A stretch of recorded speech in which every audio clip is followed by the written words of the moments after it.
খিলঞ্জীয়াৰ কাৰণে যুঁজ কৰি থকা অসম সন্মিলিত মহাসংঘৰ গোটেই গুচৰীয়া পক্ষ যে হয় সেই কথাখিনিয়ে সাধাৰণতে সংবাদ জগতখনে পোহৰলৈ নানে আৰু সাক্ষাতো নলয়।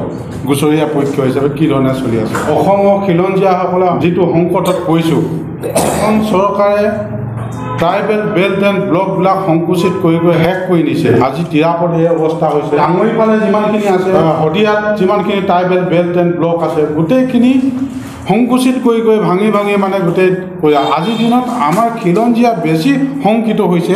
এই সময়ত বেছি সুৰক্ষিত কৰাৰ বিপৰীতে বেছি মানে ইয়াক সংকুচিতে কৰিবলৈ লৈছে। এইটো আমি খিলঞ্জীয়া জনগোষ্ঠী হিচাপে অসম মৰাণসভাই দুৰ্গুৰ বিৰোধিতা কৰিছোঁ চৰকাৰৰ এনেকুৱা ষড়যন্ত্ৰক। এতিয়া আমি দেখিছোঁ যে বসুন্ধৰা 1 আৰু বসুন্ধৰা 2 ভূমিহীন মানুহৰ নামত বহিৰাগতক বাংলাদেশৰ পৰা প্ৰব্ৰজন কৰা মানুহক ভূমি অধিকাৰ দিছে।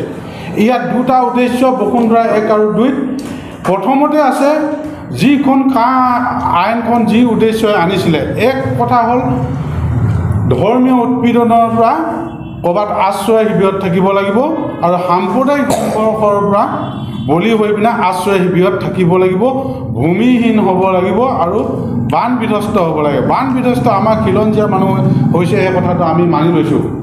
কিন্তু বসুন্ধৰা 1 আৰু 2 ধৰ্মীয় উৎপীড়নৰ পৰা বেলেগৰ পৰা পলাই অহা আশ্ৰয় শিবিৰত কোনে থাকে? স্বাভাৱিকতে আমাৰ জনসাধাৰণে গম পাইছে। তাৰ বাবে আকৌ মানে সাম্প্ৰদায়িক সংঘৰ্ষত বলি হৈ কোনে আমাৰ খিলঞ্জীয়া মানুহ আশ্ৰয় হেৰিয়ত থাকে, কেম্পত থাকে, নিজৰ ঘৰ বাৰী বেলেগত থাকিব।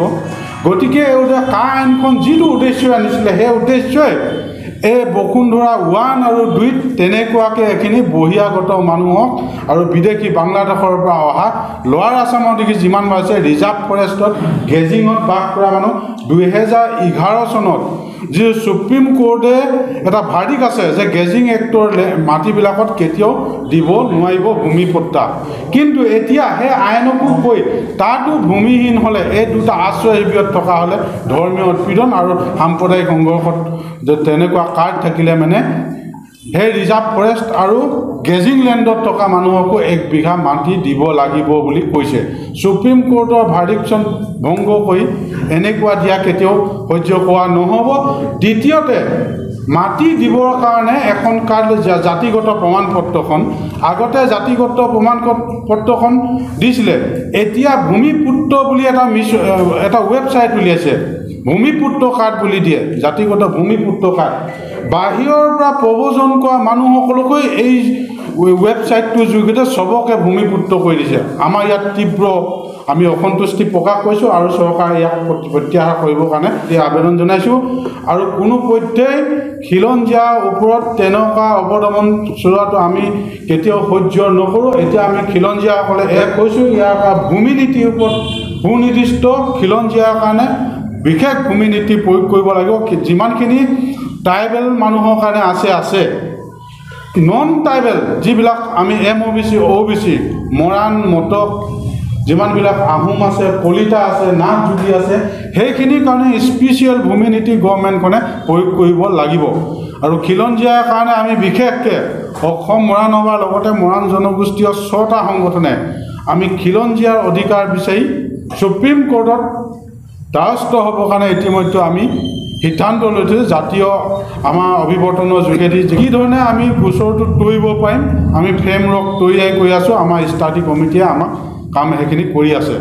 অতি সোনকালে এবছৰ আমি যাতে পিটিশ্যনটো দিব পাৰোঁ, তাৰ কাৰণে আমাৰ যিমানখিনি ট্ৰাইবেল আৰু নন ট্ৰাইবেল খিলঞ্জীয়া যিখিনি আছে গোটেইখিনি আমি তিনিচুকীয়াত এখন বৈঠক আয়োজন কৰিম আৰু খিলঞ্জীয়াৰ ওপৰত সজাগ আৰু সচেতন হ'ব লাগিব। আমাৰ যিকেইটা আমি জাতীয় সংগঠন বুলি কৈ দাবী কৰোঁ, জাতীয়তাবাদী যুৱ ছাত্ৰ পৰিষদকে আদি কৰি সদৌ অসম ছাত্ৰ সন্থাৰ আৰু আমাৰ যিটো সাহিত্য সভা বৰ্তমান কি পৰ্যায়ত নিছে আন্দোলনবিলাক চবতে দেখি পাইছে। আমি সৰ্বসাধাৰণ ৰাইজক আহ্বান জনাইছোঁ, সচেতন হ'বৰ কাৰণে আহ্বান জনাইছোঁ যে এতিয়া আইনীগত দিশটোত আমাৰ মানুহ সজাগ হ'ব লাগিব, আইনীগত জুডিচিয়েলি ফাইট কৰিব লাগিব। গতিকে আন্দোলন কৰিছোঁ, কোনো লজিক নথকাকৈ সৰ্বসাধাৰণ মানুহে আন্দোলনত জঁপিয়াই পৰে। সাধাৰণ মানুহে সমাজ নষ্ট নকৰে, সমাজ নষ্ট শিক্ষিত মানুহক অদূৰদৰ্শী চিন্তাধাৰা সমাজ নষ্ট কৰে আছুৰ আৰু যুৱ ছাত্ৰ পৰিষদে এইটো আন্দোলন কৰিছে জাতীয়তাবাদৰ গঢ় দিছে শেষত গৈ বিদেশী খেদাম বুলি কৈ বিদেশী বহিষ্কাৰ কৰিবলৈ গৈ এতিয়া আমাৰ মতিউৰ ৰহমান ডাঙৰীয়াই যিটো কথা স্পষ্ট কৈছে যে 50 লাখ বিদেশী তেখেতলোকে আছুৰ আৰু যুৱ ছাত্ৰ পৰিষদে চনৰ পৰা 71 চনলৈকে 50 লাখ বিদেশী যেতিয়া নিজেই মান্যতা দি চুক্তি অসম চুক্তি কৰিলে ই অসমৰ ভৱিষ্যত খিলঞ্জীয়াৰ কাৰণে এটা অন্ধকাৰ দিশে লৈ গ'ল আৰু 30 বছৰ পাছত আছুৰ আৰু যুৱ ছাত্ৰ পৰিষদে একেটাই কৰিব এই 71 চনৰ পৰা 30 বছৰ পাছত যিটো হ'ব আকৌ সিহঁতক মান্যতা দিবৰ কাৰণে তেনেকুৱা পদক্ষেপ চলি থাকিব গতিকে ইয়াৰ কাৰণে সৰ্বসাধাৰণ ৰাইজক আমি আহ্বান জনাইছোঁ যিমান জনগোষ্ঠীয় জাতীয় সংগঠনৰ আহ্বান জনাইছোঁ যে এতিয়াৰ পৰা ৰাজপথত সংগ্ৰাম কৰাৰ উপৰিও আমি জুডিচিয়েলি ভাৰতীয় সংবিধানৰ আধাৰত